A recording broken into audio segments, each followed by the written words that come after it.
students, my fellow tantrikas in the current Tantra teacher training, will be reading from Kali Rising,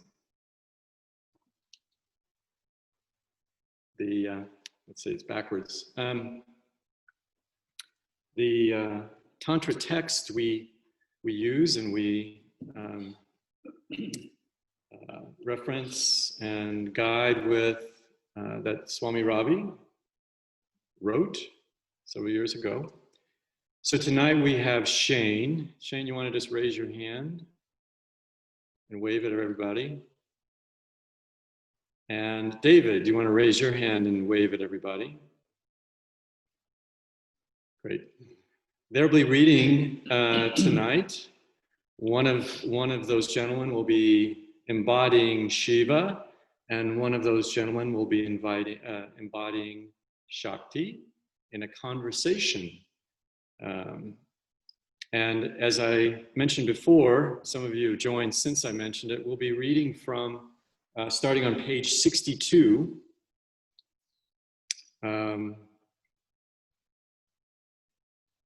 Great. And then we'll read for a little bit. And then, of course, after we've had the reading, we will open it up for questions and comments and see what discussion comes out of that reading, or what awarenesses, or what, just see what comes from that. So, gentlemen, I would, everyone else please mute yourself. We will be recording tonight. It will be available on our Dancing Shiva Tantra YouTube channel in a few days. And as soon as you're ready, David and Shane, just go ahead and unmute yourselves and I'll have you get started.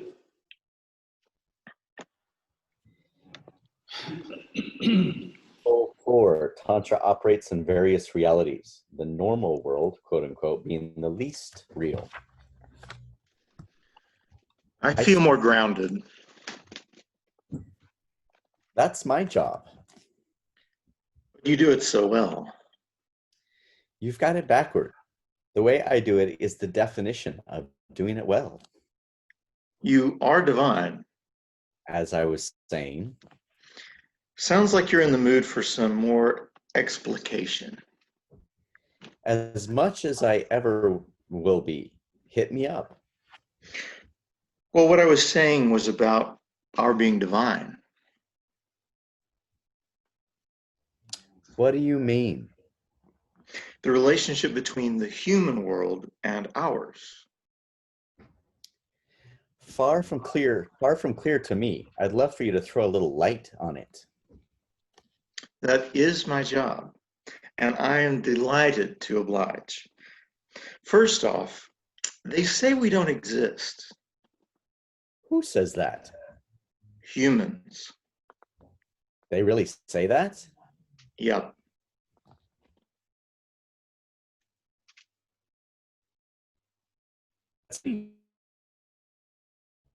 Well, they've never lacked for arrogance.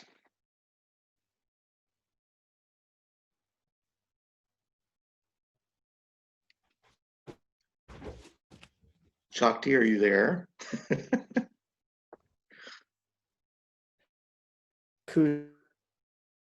Shakti.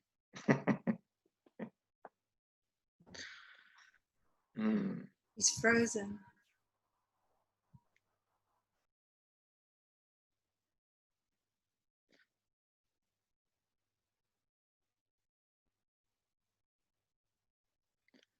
Shakti must be contemplating.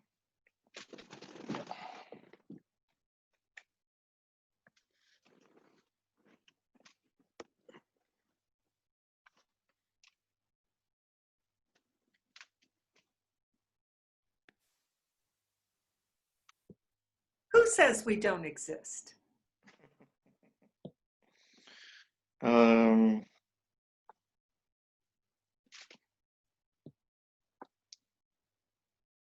Humans. They really say that? Yep. Well, that's pretty cheeky. Well, they've never lacked for arrogance. Look who's talking. All right, I'm not going to argue with that. So, how many humans say that? Well, that we don't exist? A lot. Mostly those outside India. But even if they don't call us Shiva and Shakti, they must know we exist. We're right there inside of them. That's the problem. They're mostly pretty much out of touch with what is inside of them. Oh. The good news is a lot of them are beginning to look inside. I think it has to do with having made such a mess of the outside. Anyhow, whatever works. But they are more and more sitting quietly, meditation in English, and looking inwardly. A man returns to himself when he awakens from sleep. Likewise, I have perceived the God and Goddess by waking from my ego. Janeshvar, a quote from Janeshvar. If they persist in that, I don't see how they can miss us. Which brings me to our current theme, the different realities that a human encounters during the inward journey and where along the way we live. Well, I would love it if you would shed some of your famous light on that. Well, operationally for the human mind, moving inward as she sits quietly, after disengaging from the outer world, if she can manage that, she will encounter another space or reality, which is made up of visual images, archetypal figures, dreamlike sequences. Though it can get cluttered with lots of stuff brought along from the outside world, if she sits long enough and patiently enough, the outlines begin to emerge of this outer world. In Sanskrit, it's called Tajasa, Tajasa, the world of primal entities that spawns and gives shape to the outer world in which humanity lives. But how does it shape the outer world? I was afraid you were going to ask me that. It's hard to explain. Maybe for humans, it's most useful to say how it doesn't work.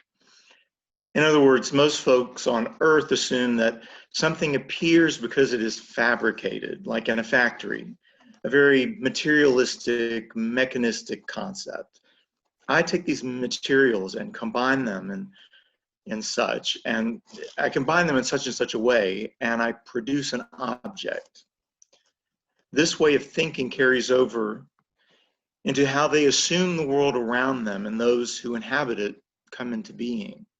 But it ain't necessarily so. You and I are familiar with other realities and can grasp that the mechanistic version of causality is the exception rather than the rule. It is the way material things are reshaped and rearranged to make something new. But it isn't new in the way that a newborn baby is. Well, I agree that it's different, but how is it different and why is it different? Because it's not a creation in the sense that the word is understood to be in English. It's more an emergence out of the seed of another level of being. I have no idea what you're saying. Okay, like you and I are the seeds out of which spring the masculine and feminine aspects of each person on earth. Okay, that feels better. That's something I've experienced, I've felt. Humans might have a bit more trouble with it. Well, probably. But you mentioned different realities, so I assume you're going to specify more than just two. I want to hear the rest. So what I was just talking about has been called the mythical, not because its existence is a myth, as humans would generally have it, but because it's where the stories live that shape us. You mean they shape us as in being our point of origin, or that they shape us in a more ongoing way? More the ongoing way. Origin is deeper. Ever notice when a person is listening to a story with rapt attention, their eyes glaze over, they've clearly entered what humans call an altered state of consciousness. The trouble with that term is that it implies that their everyday waking consciousness is reality with a capital R, the real reality. Anything else is an altered state. Of course, to us, who are accustomed to traversing realities like humans do neighborhoods, it sounds rather small-minded. When they enter that state, they're actually shifting into the mythical structure of consciousness. And the story they hear is very likely reconfiguring their mythical reality. Well, that makes me shudder to think what is happening when they flock to the cinema, or worse yet, sit for hours in front of their television watching trashy movies. Now, let's focus on the possibility that they will get their fill, tire of it, and begin to see exactly how much, and begin to see exactly how having their stories restructured is affecting them. I wonder if that isn't a little optimistic. Maybe, but only if there's no waking up to what's happening. And I think there is. So what's the next structure of consciousness? Are there more? Oh, yes, definitely. Deeper than this dream space.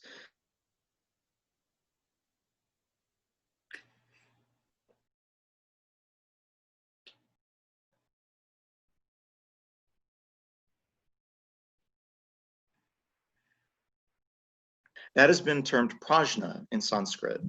Pra, first, and jna, knowledge. Or in English, the magic structure of consciousness. Again, magic is not because it's unreal. The choice of these terms bears witness to the poverty of words available in English to designate subtle phenomena, but because it is the realm where consciousness can make things happen through intention and non-physical action. Well, curious you're talking about that because I noticed the internet is flickering a little bit, and my apologies to anyone that may be impacted by that. But Shiva, you sort of said that you and I live in the mythical, but we also live in this space too, what you're calling the magic, right? I mean, I do, if it's the realm of energy. My name Shakti means energy. Of course, you're right. Our existence extends into the realm of energy and light, though it is primarily in the mythical where humans experience us. Well, doesn't the existence of humans extend there too? Yes, but they're not conscious of it. Their focus is so fixed on their grosser physical nature. Can that change? Sure. Oh, yeah. And when it does, they sort of morph into subtler beings, what we would call siddhas, or they might call shamans. So why must these realms be inhabited so separately by different ones of us? You know, I'm a fan of inclusivity. Good point. It's only the attachment to a limited identity or ego, which is another word for the same thing, that blocks humans from being more inclusive of all these inner realms. In other words, their self-concept is so limited that they can only inhabit one, and one designed to be limited enough so that they can handle it. Can we help? I'm not sure there's so much we can do. They have to get bored with the ego stuff. And then what happens? They get curious and start venturing beyond their limited reality. Well, wait a minute. Is it really that simple? Just waiting for them to get fed up with their nonsense? Isn't that sort of like Nero fiddling while Rome burns? If I have my human history straight. Yes, it does take time, but we have plenty of that. Remember that time we were having sex for 1,000 years and all the other gods were waiting for us to conceive Skanda? Yeah, but time for the humans is different. They have themselves caught in that time trap. I hear your concerns, but isn't this a little trick of your own? After all, Kali means literally time, and she is known to use time to humble the stubborn ego with the ravages of age. Well, I have had to do that. They just weren't getting with the program. It's gentler than lopping off heads. Yes, dear. Maybe not as effective, though. And in the long run, can you really say there's less suffering, or could there even be more? Why, sometimes I think you might be egging me on. I mean, me as Kali. I'll leave the timing to her. I'm sure you know better than me. But I get the sense that she's getting ready to rise up. Well, what other recourse do we have? Well, it's ultimately about the marriage, the union of masculine and feminine that will open the third eye. Humans need to be curious enough to at least explore that possibility, the union. But we know that that is also nudged along by our dialogue here. The more we understand each other, the more we enter into this union ourselves, then the more they are prompted to do so within themselves. So it all comes back to the marriage, and that's just fine with me. I'm delighted to make conversation and love with you indefinitely. But my yin feminine side does feel for the human dilemma, and my Kali is appropriately impatient when they don't move along developmentally. And there will be no marriage if Kali is not included. I mean, you and I cannot really come to a union if I don't accept the Kali side of you. And humans can't have an intermarriage until they accept their own yang feminine, i.e., their own Shakti and their own Kali. Maybe they will never do that without her showing up to shake things loose on a large scale. They may need to see that happen and then also see that it forces them into the changes they'd really needed to make to find more happiness and joy. Maybe that's what it will take for them to come to really love her the way that I have. I'm tough. No, really. But I have one more question. What exactly happens to humans when their third eye opens? Hmm. Then the structures of consciousness we've talked about are all in the human's awareness. He is aware of the everyday mundane world, the mental, the mythical world, and the magic, as well as the origin from which it all emerges, but not aware of them in sequence as now happens. One during the day, then that is blotted out, and then there's only awareness of one of the others during one phase of sleep, and then that's lost, and another moves into awareness. That's sort of serial schizophrenia. Instead, it's as though you can see them all as a transparent overlays, one on top of the other. What that is a completely new structure of consciousness, another broader, and you will be glad to hear, more inclusive consciousness that is now often being called the integral. It sounds like us. Exactly. To be more specific, a consciousness that moves beyond time, space, and causality. So they become gods. Well, something close to that.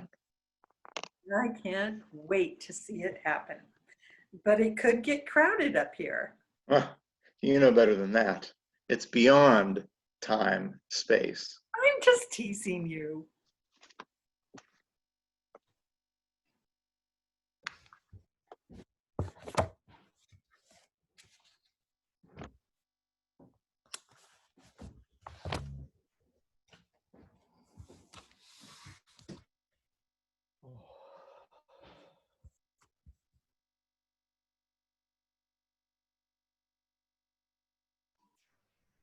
Swami Ravi, you're muted.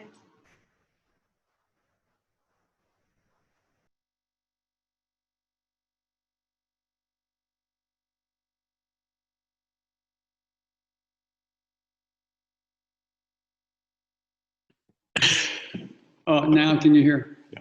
Yeah.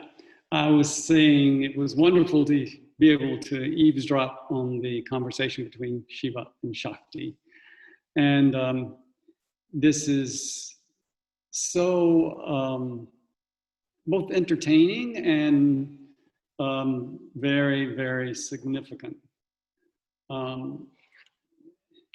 I hope that you all remember that this conversation is one that's not limited to words in a book, but this is a conversation that actually, in some form, is going on inside of you at this very moment, all the time, actually, between your own masculine and your own feminine. And what we are hearing in the passage that David and Arabella read, and thank you both, that was great. What we're hearing is kind of a somewhat cleaner and clearer version of the conversation than what goes on in most of us, because we have all our complexes and all our fears and all our denials and so forth that clutter the inner world, and the relationship between Shiva and Shakti is not that cordial and understanding and fun as it might be.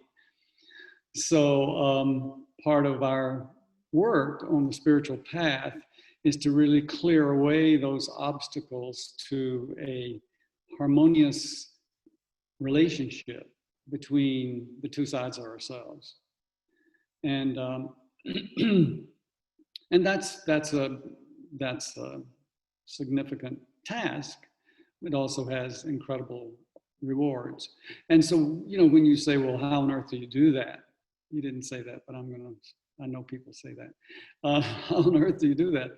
Well, that's what all the techniques of yoga and techniques of meditation and techniques of so many spiritual disciplines are about, is kind of stripping away the distortions of our masculine, stripping away the distortions of our feminine, so that what's left are entities that can relate in a delightful way with each other and bring that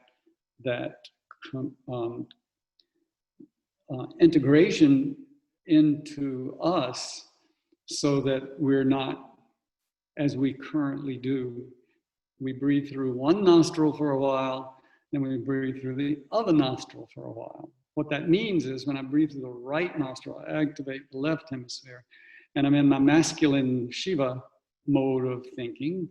And then when I breathe through my left nostril and open the right hemisphere, then I'm in my Shakti way of thinking. And we have this peculiar amnesia. When we go into one, we forget the other. That's one of the many splits that characterize our current psychic structure.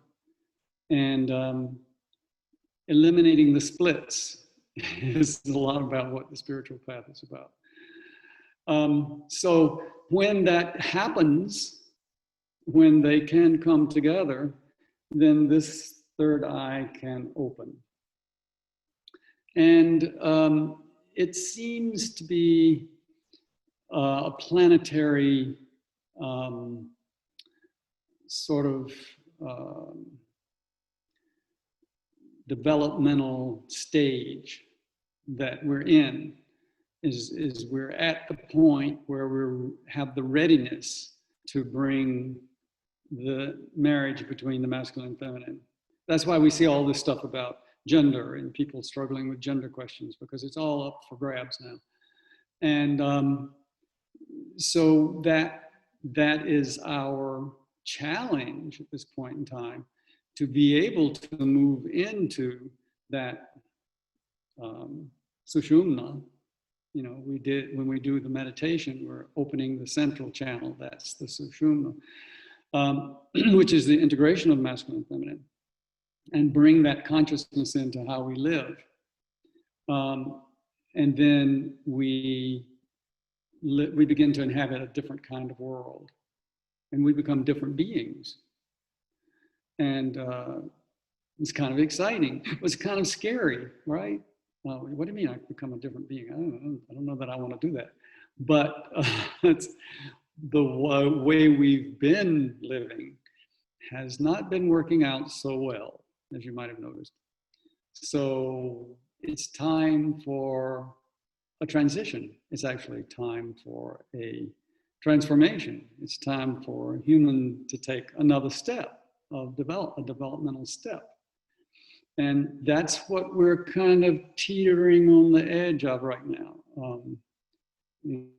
With great trepidation and fear and excitement and hope, and then running away from it, and then coming back and like, oh yeah, So it may not look that way on the outside, but inside that seems to be the developmental crisis. So this conversation has a lot more significance when we realize that it's really showing us a way to become whole. It's showing us a way that these two aspects of ourselves can relate to each other.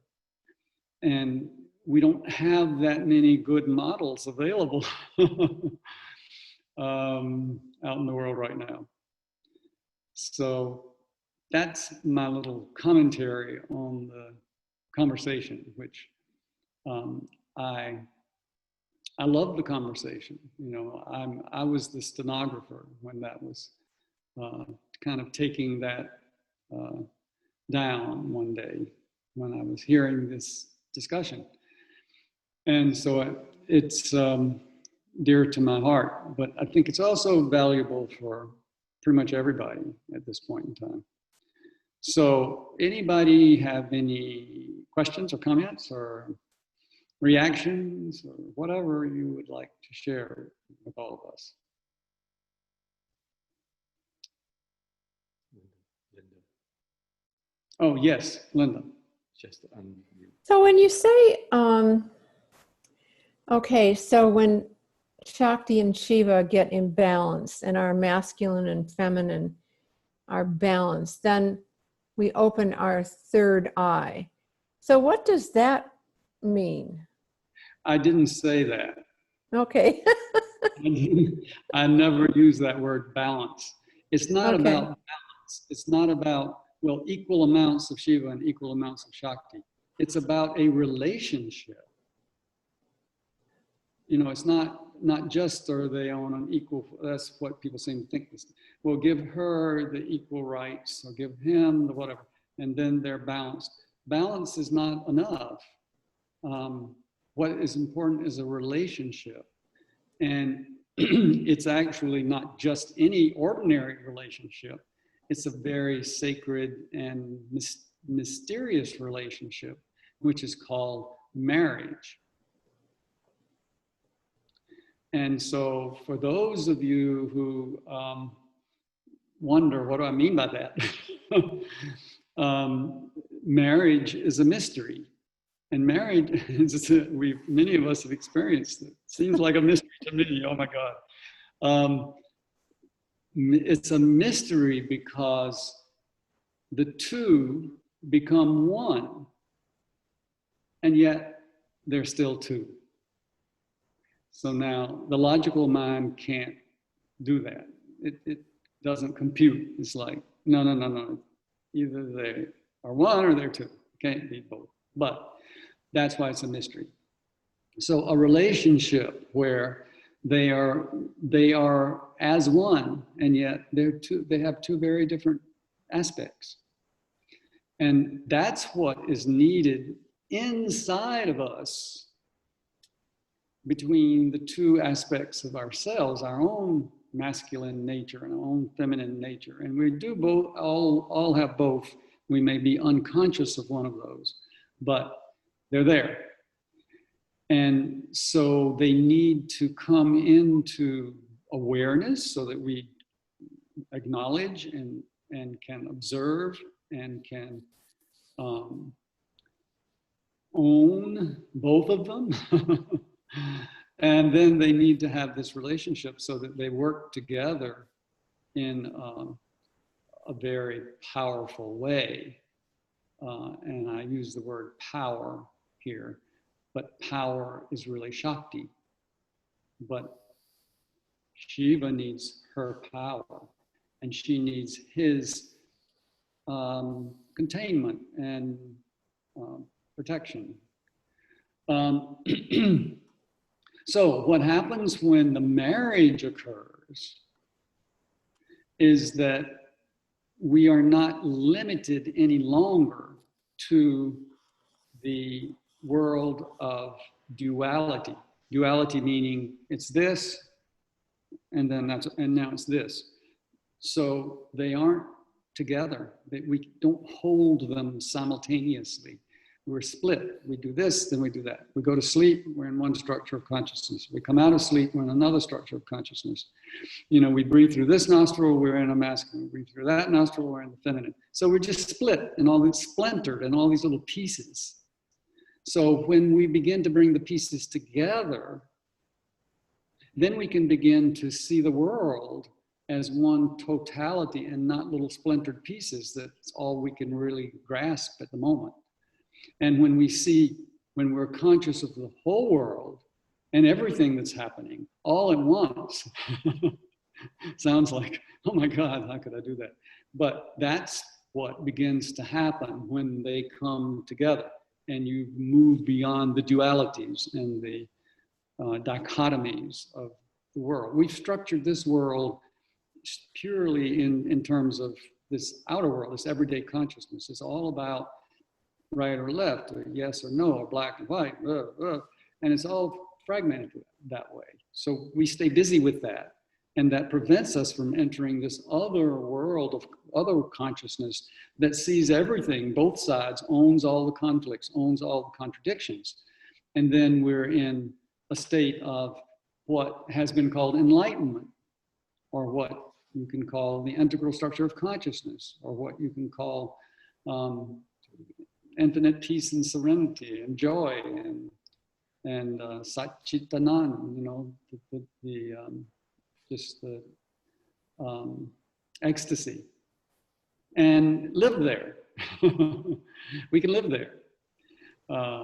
But we have the habits. We have all these habits of duality. We all have all these habits of fear. We have all these habits of ego and owning, and this is mine, and you can't have it. And you know, well, okay, the pandemic's coming. I'm gonna go out and buy as much as I can and stock it up so I have what I need.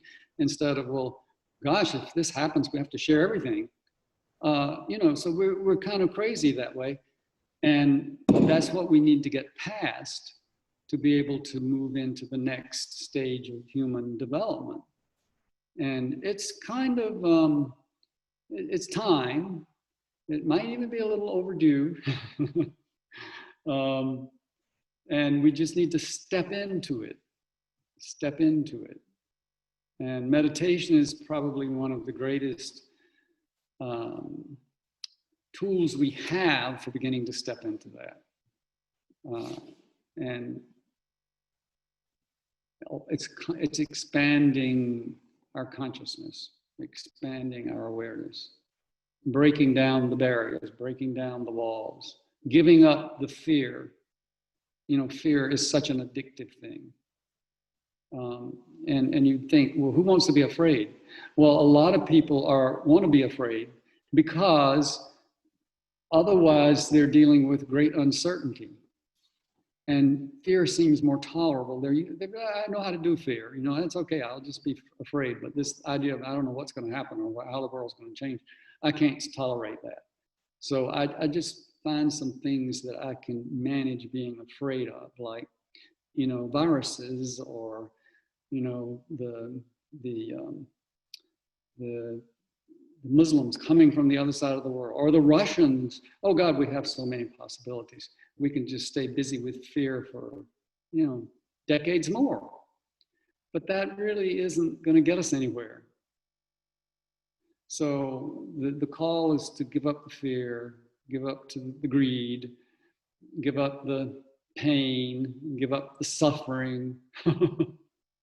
You know, it's like, can you tolerate it? And strangely enough, it seems very intimidating to most people.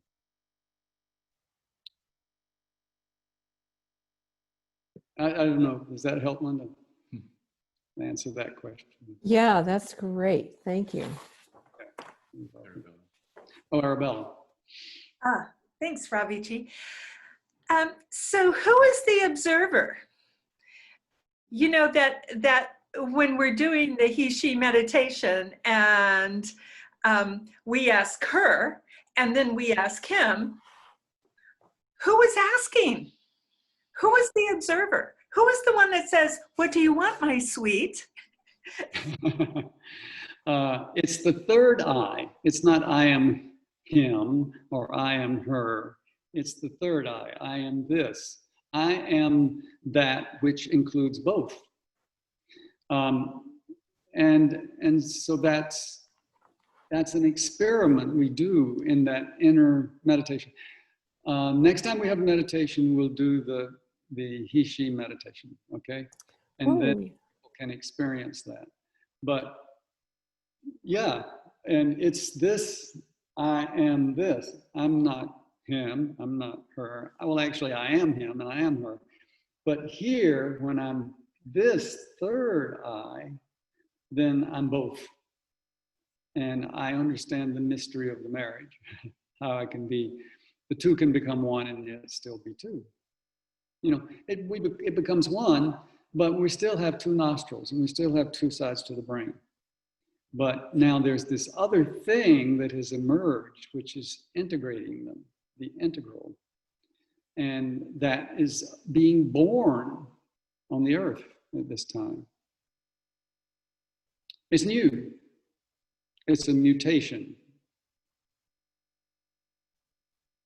And it's available near you at a you know, at a place near you. You can have access to this. Everybody has access to this. Yeah. I have a question, Swami Ravi. Yes, please. This is Adam. I feel like my perception is that we have a lot of tools, that we talk a lot about how to navigate this waking consciousness. Are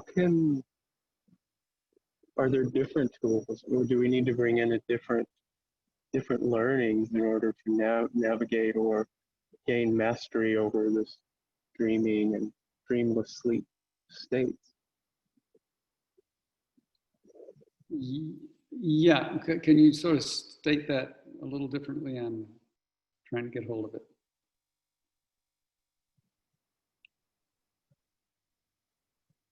Well, I feel like a lot of the discussion that I hear is around navigating this waking consciousness. Mm. So how do we learn to navigate Taijasa and Prajna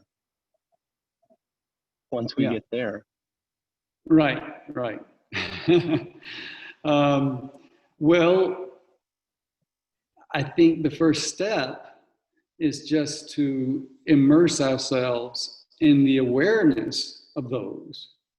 And, you know, as you do that, you begin to find your way around in there. But our problem is generally that we can't disengage from the everyday waking consciousness. Vaishvarna, that is preoccupies us, and and we become so caught up in it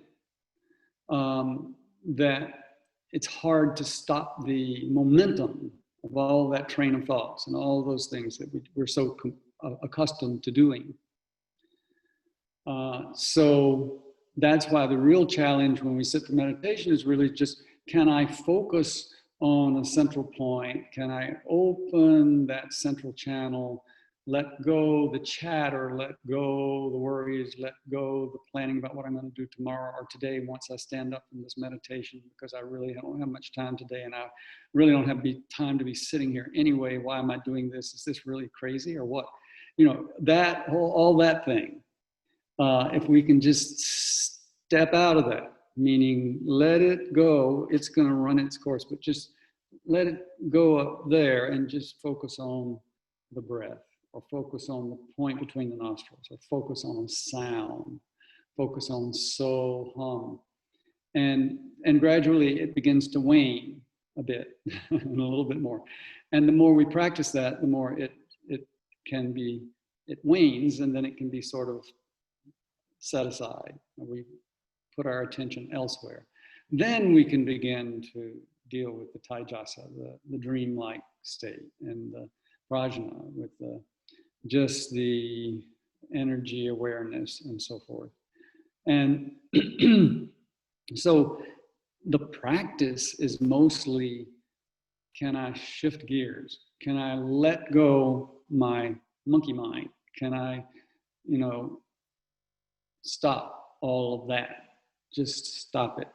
Stop doing that. And it will come up in our awareness, but the idea is let it come up.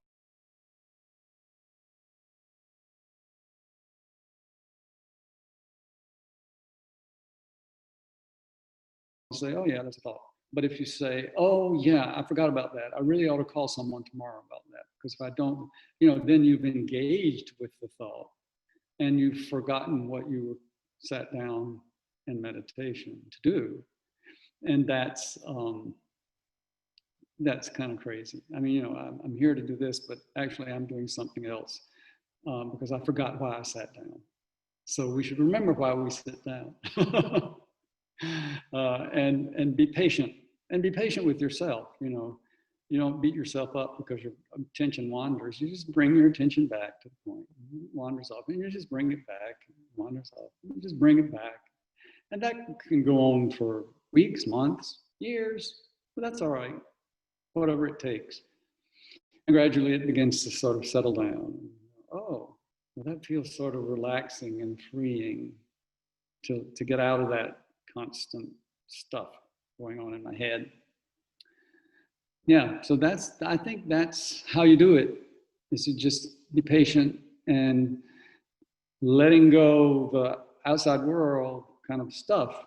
Something else begins to emerge inside, and you get to know it and find your way around in it. Does that help at all? So do we have challenges? Do we have resistance?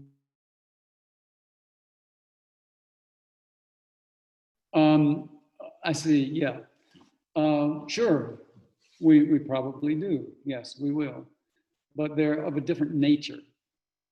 And we are of a different nature when we're in that structure of consciousness, in that reality. And so that has its own challenges. Yeah. Thank you. Yes. Nico. Hi. I was curious. In the conversation, there was a mention of Kali being impatient. It was a play with time within the conversation. So for me, I wanted to ask, how do we manage when Kali gets brought up within our own inner marriage, our own duality, when this kind of destructive side that I find can be represented with Kali can be fearful and not fearful, but can be visual, or can be visually hard to step into. Yeah. So the idea of how to still acknowledge that during a meditation, and being more accepting of that within ourselves and also in the same way extending that with people that we encounter. Mhm. Yeah, well, as with Shiva and Shakti in her usual form, Kali is subject to many distortions. When our own inner Kali begins to express, it's not always expressed with the purity that is Kali's nature. It's expressed with all the baggage we have about previous things people have done to us, or personal experiences with our parents, or whatever. We have all this baggage that distorts the expression of that Kali energy. So when we begin to see her in her pure form, we fall in love with her. Because though she can be harsh, and she can be even feel frightening, what she is doing is for our own good. She does, if she lops off your head, meaning destroys your ego, it's for your own growth and transformation and your own progress on your spiritual path. So to those who see her in her true form, she's mother, and she is mother with the stern side of mother as well as the loving side of mother are both there.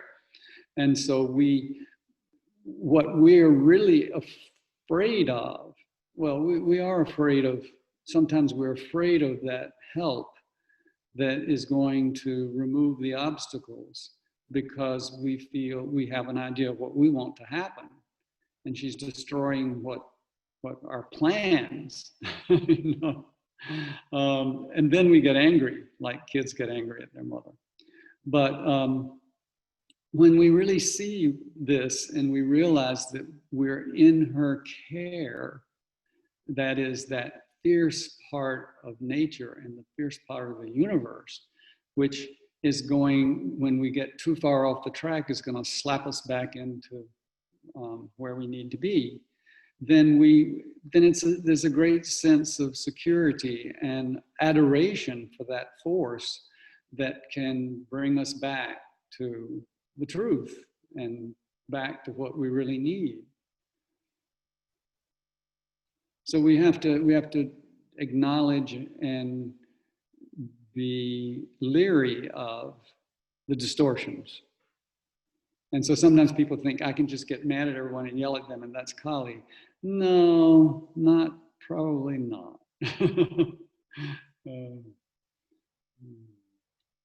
Thank you. Thank Very you for that question. Yeah, that's great. Yes, George. Yes. So working with Deborah, I have a lot of conversations about the masculine and penetrating, being penetrative, and to bring light. But listening to you tonight and to the conversation from Kali Rising, I was really struck by too often I think I fall into the mundane reasoning mind when I'm thinking, and I'm thinking that I'm missing something about what Deborah's pointing to with the penetrating mind when I do that. And Yeah. what you could speak to that. So say that last part again, when you get into the everyday reason. Kind of, well, I'll call it engineering mind. Yeah. You know, kind of the material thinking, you know, what's happening here, what's going to happen next, and I'm missing some point of what Deborah's, you know, something about what Deborah's pointing to when she's talking about Shiva and the penetrating mind. Yeah, well, that of course is very common. I mean, you know, it's like you're not the only one doing that. A lot of people, most people are doing that. So we miss the other interpretation or the other angle, the other perspective on what's facing us. And but you mentioned something specifically about penetration. Penetrative mind. Hmm? The penetrative mind. Yeah, with Shiva is known. Shiva is the descending light of consciousness. That light is what penetrates and illuminates so that we can see and understand. And we fear the light because the light of truth can upset our apple cart. The things we've done in life or are doing that really are not helpful for us or anyone else, that light is going to expose that. So it's kind of like, okay, well, a little light, but not too much light. I don't want to be penetrated by too much of that light, because then I won't be able to do what I have planned to do. I mean, think of, I often ponder the nature of billionaires. Like, well, what on earth is the rationale for wanting to accumulate $1 billion? That seems bizarre, but it's something that really everybody wants to do. And that's what's even more shocking. It seems like, well, no one's saying, hey, we don't, that's too much. We're going to tax people so we don't have billionaires, because, they have all the money to make all these decisions and do all these things, and they're not trained to make those decisions. Well, this is not a good idea. Because we're thinking, well, I don't want to stop, because maybe I'll be able to do that someday.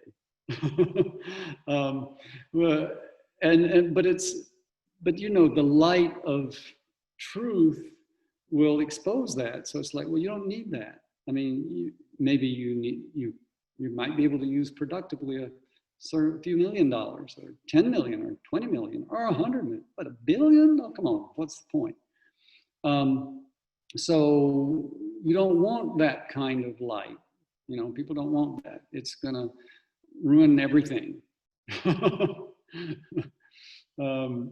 that's why they say of Kali, don't let her in here. She'll ruin everything.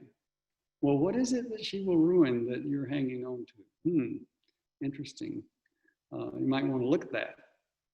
And what is the motivation for that? And is that really helping you? So yeah, I think that's part of that discussion. Thank you for the question. Yeah, thank you. Yeah.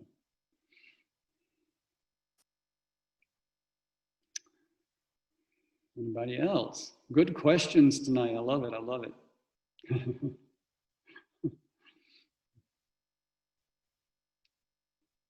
And just realize whatever question is in your mind is a good question. And there's probably at least 2 or 3 other people who have that question too, and they haven't asked. So don't hesitate. Yes. This is Karen. And in the part where they were talking about not the mythical, but the magical, I think. And that it's the realm of light, energy, largely formless, image-free swirls and streamings. And so what came to my mind about that was like nothingness. And to me, I've been like really working with how really terrifying it is to be with nothing. Like when nothingness is when I start grasping and judging and looking for, and a lot of fear comes up. And so that realm feels like such a big void almost. Is that what it is? Is like this, a lot of like nothing? And a lot of nothing. Yeah, that's a great question. Well, actually, I was reading recently that physicists say that every cubic meter of space, wherever it is in the universe, every cubic meter contains enough energy to boil all the oceans on the earth. So it's not empty. It's full of light and energy and power and very intense. So when we first go into that space, it may seem empty because we're used to our busyness and our chatter and our things that are familiar. But there's something else there that's very amazing and really, if you can relate to it, it's energizing and empowering and da da da da da da. So I think the idea of emptiness is more of a illusion, and that really it's just the quality and nature of what we encounter there is so different from what we're used to attending to and looking at and perceiving, that it just seems like emptiness. Yeah, I got from that like nothingness, but nothing is everything. So in that space, I got the sense that of being with this, what I term nothing, was really being in the presence of everything, like every universe, everything. And just the discomfort of it is because it's so unfamiliar. Yeah, that's a good insight. When we talk about the magic structure of consciousness, there are two ways to talk about it. One is when you are exclusively in the magic structure of consciousness. And another is when you are moving up to these places with broadened awareness, and the magic structure of consciousness is part of what you're aware of, then it is with everything. But in the more restricted sense of the magic structure of consciousness, it's still colossal and it's still astronomical, but it's not including what we're doing right now, talking in words and all that. But connecting with that magic structure of consciousness is part of recovering the structures of consciousness that are unconscious to us and that we've lost touch with. So that would be a big step toward that kind of universality of consciousness that you're talking about. Does that make sense? Yes, it does. Yeah. Thank you. Great. Thank you for asking.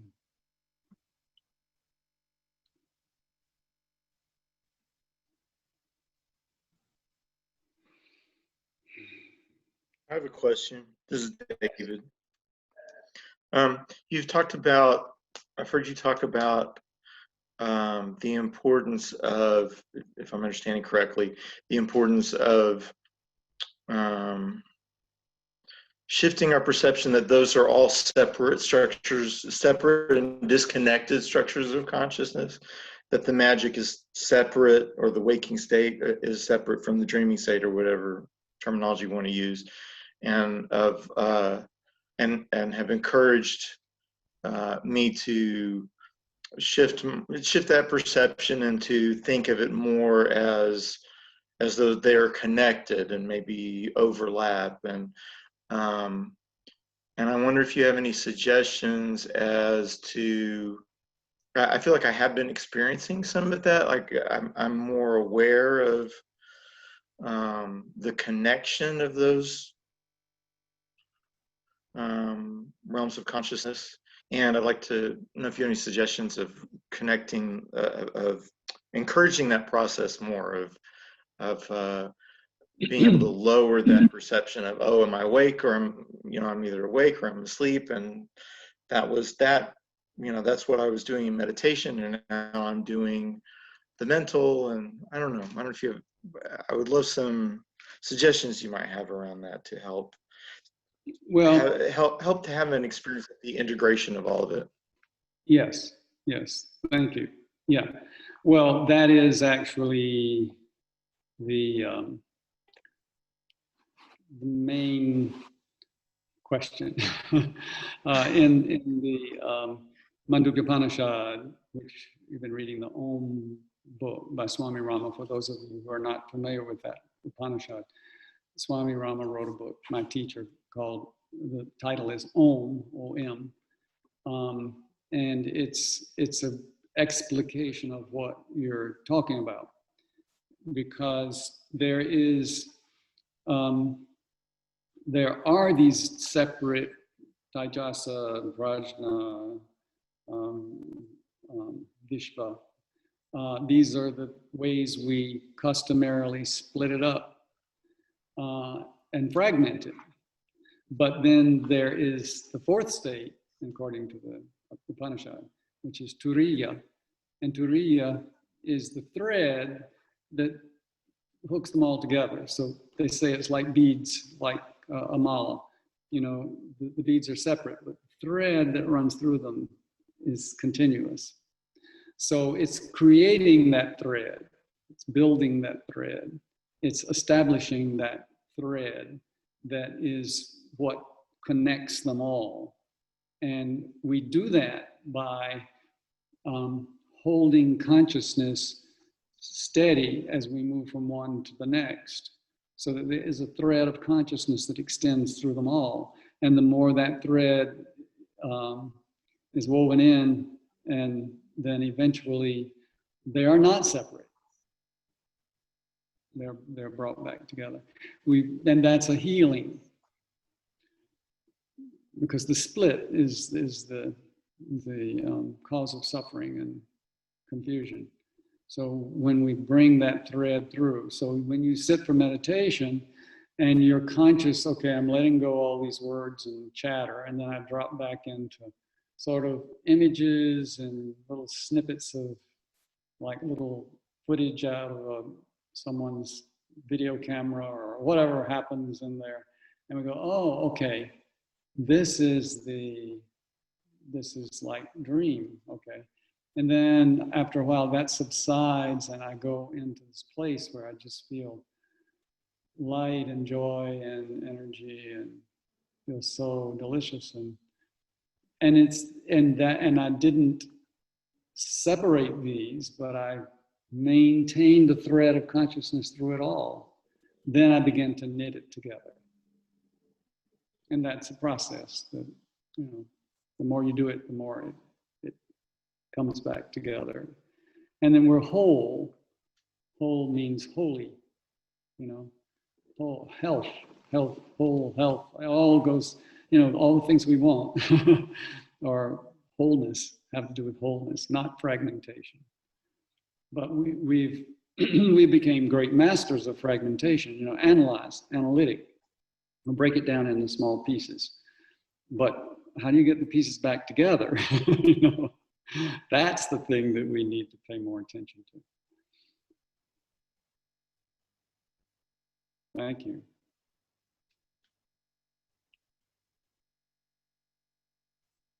So we're at, yeah. Anybody have a comment, question? George. George. Appreciating that the sum is greater than the parts is an integral, you know, seems portion of that, but you seem to be probing something deeper there too, in that we can't necessarily put the pieces back together. No, they are, when they're broken apart, they become something else. And they're together, they are a different experience entirely. So, yeah, the whole is greater than the sum of the parts, absolutely.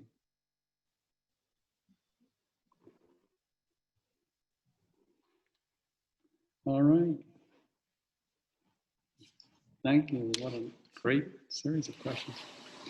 So thank you all for questions and the reading, and thank you Shane and Arabella and David for your embodied practice tonight. So next week we have a little change because we have a birthday situation happening. And so we're going to take a little break. And what that is, we don't quite know yet, but we may not have internet wherever we're breaking. So Mark Fleming, a former student, a Tantra teacher graduate, will be leading a meditation on Sunday night next week. So tune in and experience his leadership or his guided meditation. And then we'll be back to something to offer the following Sunday, which we don't know what that will be yet. We'll keep you posted. Well, don't miss Mark. Mark is delightful and fun and funny and very advanced in his practice. He's not only a yogi, but he's a shaman. And he is now carrying on the teaching I developed for the Body Electric School. Mark is teaching that online, and I'm so glad. And he's a delight. So don't miss it. Great. So we'll let you all, or ask you all to unmute yourselves and say so long, say goodbye, say see you next week. Bye. Thank Thank you. you. Thank Thank you you. so much. Good night. Good night. Good week. Bye. Well, everyone. Bye. Bye.